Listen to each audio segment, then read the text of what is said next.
C'est ici, dans le Vieil Orléans, tout près de la Loire, que l'on a découvert le souterrain. C'est Marie, la propriétaire de cette maison ancienne, qui a alerté l'Institut départemental d'archéologie. L'entrée du souterrain se trouvait au fond de la cave, dans un coin resté inexploré. Voilà, je ne sais pas si vous vous souvenez. Alors, bien évidemment, on a mis en sécurité, mais pour l'événement, effectivement, et pour vous, on va pouvoir aujourd'hui ouvrir la trappe.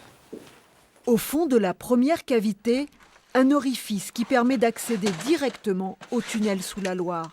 C'est ce tunnel qui a permis en 1428 à Jeanne d'Arc et à ses hommes de pénétrer directement dans Orléans, encerclés par les Anglais qui bloquaient totalement la ville dès le mois d'octobre.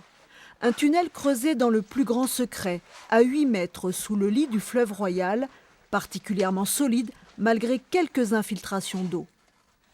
Il est vrai que la structure du lit de la Loire avec le sable, enfin moi le premier, je pensais que c'était complètement impossible.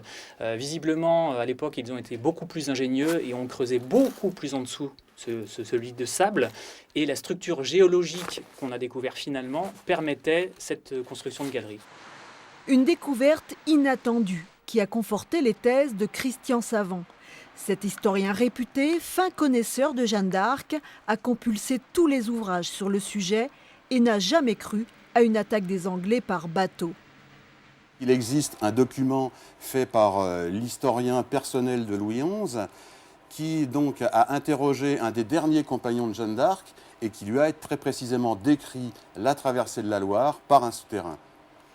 Donc aujourd'hui, cette découverte, elle est à même de conforter votre thèse finalement. Tout à fait, elle conforte ma thèse. Il faut savoir quand même que je suis depuis 30 ans en opposition avec la Société départementale des historiens du Loiret. Et voilà quoi. Mais c'est en parcourant la première centaine de mètres du tunnel que Nicolas Juvigny a fait sa plus belle découverte. Celle qui légitime le passage des 500 hommes de la Pucelle d'Orléans. Alors regardez cette épée qu'on a retrouvée dans un état impeccable. On était très surpris et ces éléments, et on a trouvé également ce gant, nous permettent d'accréditer tout à fait cette thèse que cette cavité a été traversée par des combattants. Une découverte qui donne un éclairage nouveau sur une personnalité incontournable de l'histoire de France. Jeanne d'Arc, une grande combattante, meneuse d'hommes hors pair, mais aussi une stratège particulièrement habile.